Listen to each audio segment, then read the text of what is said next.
Harga SSD sampai hari ini masih belum ada tanda-tanda berubah ke arah yang lebih baik gitu ya. Jadi akhirnya kalau kita mau upgrade ini harus bener-bener dipertimbangkan dengan matang. Jangan sampai salah beli, bre.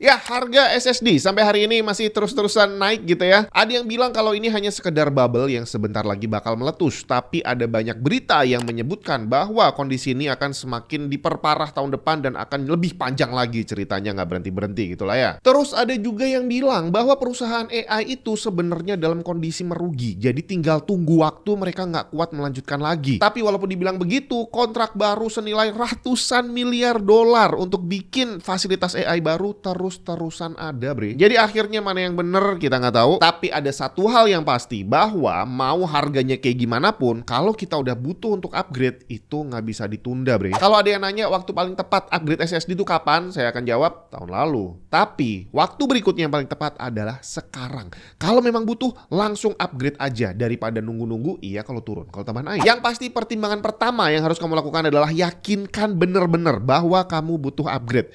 Jangan salah, selama saya pakai PC itu berkali-kali saya dihadapkan pada kondisi storage-nya penuh dan saya harus upgrade. Bukan hanya SSD, tapi dari zaman hard disk zaman dulu gitu ya. Dimana ternyata begitu saya lakukan bersih-bersih file, ya bukannya nggak perlu upgrade, tapi bisa langsung menghemat ratusan gigabyte. Dan itu terjadi setiap kali. Pertama kali butuh langsung bersih-bersih, ternyata nggak butuh upgrade. Yang berikutnya penuh lagi, bersih-bersih lagi, ya udah bisa dibersihin lagi dan nggak perlu upgrade lagi. File-file game contohnya, biasanya karena ukurannya gede gitu ya, downloadnya lama, makan kuota banyak, akhirnya sayang kalau dihapus. Begitu udah penuh, pengennya beli lagi. Yang lama ini nggak usah dihapus. Padahal sebenarnya begitu kita udah nggak mainin, itu ya nggak akan tersentuh kali ya. Jadi kalaupun dihapus, kita nggak akan kehilangan apapun. Bahkan kalau sekarang yang namanya game, kamu simpen sekarang ini ya, terus kamu mainin tahun depan, udah nggak bisa. Karena dia akan butuh update. Dan update-nya ini banyak yang puluhan gigabyte, sampai akhirnya ya hitungannya download game baru. Jadi game-game yang kamu simpen ini nggak akan ada gunanya kalau disimpan untuk dimainkan kapan-kapan. Termasuk software installer yang kamu download sekarang, disimpan ceritanya biar besok bisa tinggal install. Iya sih, tapi saat kamu mau install 6 bulan lagi, 7 bulan lagi, udah ada versi barunya. Jadi akan lebih baik udahlah dibuang aja dari hard disk, dibuang aja dari SSD, hitungannya kita simpen di cloud, di server mereka masing-masing. Kalau butuh baru di-download. Tapi kalau emang semuanya udah dilakukan dan bener-bener udah full nih, nggak ada yang bisa dihapus sama sekali, oke, berarti kamu butuh upgrade. Tinggal kalau mau upgrade, SSD yang kayak gimana nih yang perlu kita beli? Pertama, pastikan dulu kamu butuh yang interface-nya apa. Apakah SATA atau NVMe? Kalau NVMe butuh yang gen berapa? SATA yang umum form factor-nya 2,5 inci, pakai kabel yang connect ke port SATA. Ini adalah opsi yang paling murah di antara semua SSD yang lain. Sebagai contoh, SATA 1 TB harganya 2 jutaan, sedangkan NVMe Gen 3 2,4 juta. Beda transfer speed-nya jauh banget, bisa 3-4 kali lipat lebih kenceng. Tapi kalau kita bicara tentang actual performance yang bukan transfer data, buat yang udah terbiasa pakai NVMe mungkin akan bisa ngerasain bedanya kalau kamu turun SATA. Windows-nya jadi terasa nggak terlalu responsif, agak ada stutter dikit-dikit gitu ya. Tapi kalau kamu dari hard disk pindah ke SSD SATA, ini baru upgrade-nya terasa banget, bre. SSD SATA juga ada yang form factor-nya NGFF, pakai colokan M.2 kayak NVMe tapi pakai jalur SATA. Pastikan slot M.2 di PC atau laptop kamu support untuk M.2 SATA juga. Soalnya kalau salah bisa masuk tapi nggak bisa kedetek. Cuma walaupun bentuknya sama seperti NVMe, performance-nya tetap performance SATA. Jadi silahkan beli SATA dengan catatan hanya kalau PC atau laptop kamu cuma support SATA.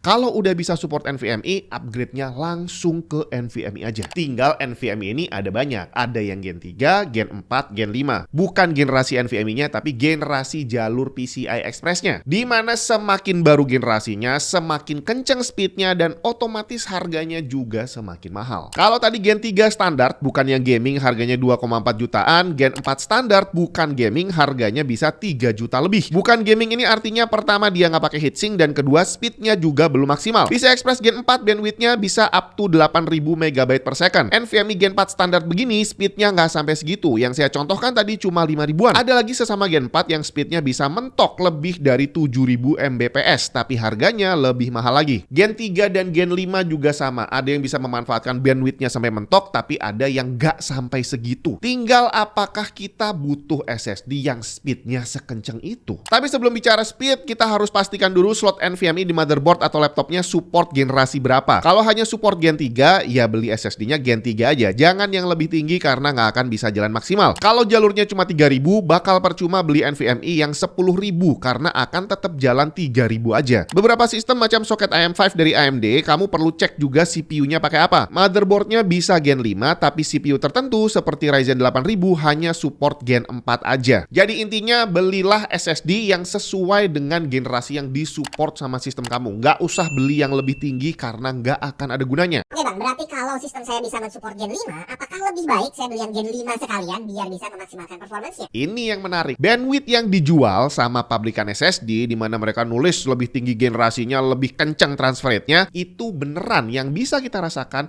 hanya kecepatan transfernya aja. Dimana kalau kita bicara kecepatan transfer, itu bukan tentang satu SSD, tapi dua SSD yang biasanya satu internal, yang kedua adalah SSD eksternal. Nah, kalau udah bicara dua SSD gini, untuk bisa dapat speed maksimal, maka dua-duanya harus punya kecepatan yang sama. Kalau internalnya 10.000 Mbps, berarti eksternalnya juga harus 10.000 Mbps. Di mana saat ini hal itu belum bisa terjadi. SSD eksternal kenceng yang ada di pasaran umumnya masih mentok di 20 gigabit per second atau sekitar 2000 megabyte per second real transfer rate-nya. Jadi mau punya NVMe Gen 4 yang bisa jalan 8000 atau bahkan Gen 5 yang bisa jalan 15000 sekalipun, kalau SSD eksternalnya cuma 2000, ya transfer datanya maksimal cuma 2000 aja. Dan sejauh ini hanya itulah yang bisa mereka tawarkan. Perbedaan performance di luar transfer data memang ada, tapi efeknya yang bisa kita rasakan itu cuma dikit banget. Jadi untuk pemakaian sehari-hari, bahkan untuk gaming sekalipun, Gen 3 45 itu selisih performance-nya tidak terlalu banyak. Bukan nggak ada. Kalau diukur juga akan kelihatan. Generasi yang baru bisa punya latency yang lebih rendah, loading time yang lebih cepat, yang efeknya bikin PC jadi semakin responsif, dan itu pasti ada. Nggak mungkin mereka dijual dengan lebih mahal tapi nggak ada bedanya sama sekali. Tapi sekali lagi, peningkatan performance di luar transfer rate ini tadi agak susah untuk dibedakan, kecuali tadi diukur bener-bener sampai dilihat angkanya yang detail gitu ya. Tapi kalau perbedaan harga, ini bener-bener kita rasain, bre. Jadi dengan kondisi ekonomi yang seperti sekarang, lagi nggak musim duit gitu ya, dan harga juga nggak turun-turun, kayaknya ngejar SSD yang kecepatan tinggi agak sayang gitu ya. Kalau ada duit sisa, akan lebih bagus dipakai untuk ngejar kapasitas yang lebih besar aja. Generasinya agak tua nggak masalah, transfer rate-nya agak rendah juga nggak masalah. Tapi gimana dengan harddisk? Harusnya harddisk itu jadi opsi kedua. Dengan kapasitas yang sama, harganya biasanya lebih murah dibandingin SSD. Tapi ternyata sekarang udah nggak. Barusan saya ngecek harga, ternyata harddisk 1 terabyte harganya sama dengan NVMe 1 terabyte. Apa nggak gila tuh? Kalau gitu harga hampir sama, mendingan harddisk atau SSD? Soal ini udah saya bahas di video yang lain.